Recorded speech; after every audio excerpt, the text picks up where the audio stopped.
Hi everyone. You may have heard about this coronavirus going around, also known as COVID-19. Today, I just wanted to share some stats with you.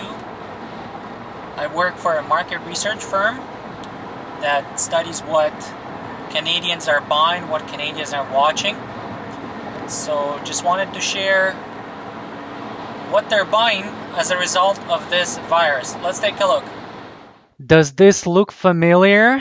This is Walmart, and I took a picture. You can see there's out of stocks on hand sanitizers made by Purell, by Equate. They're all gone. You also see some gloves, some out of stocks on gloves and first aid kits. You can also see people are stocking up on food. This is the rice aisle in Walmart. Again, starting to see some out of stocks.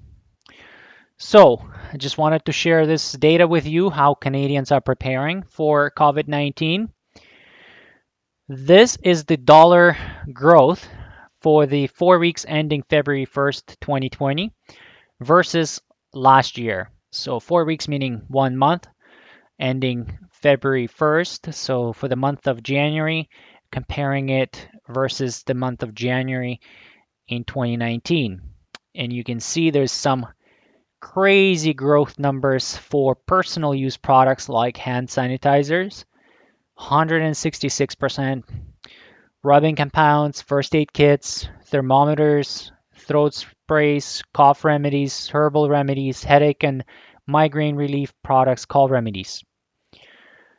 There's also increase in sales for just your everyday home type of products like household cleaners, 15% versus a year ago.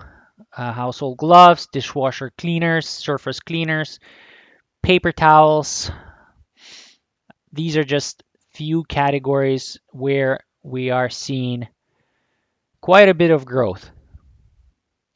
Let me know if you found this interesting and if you want me to share more stats with you. Thank you.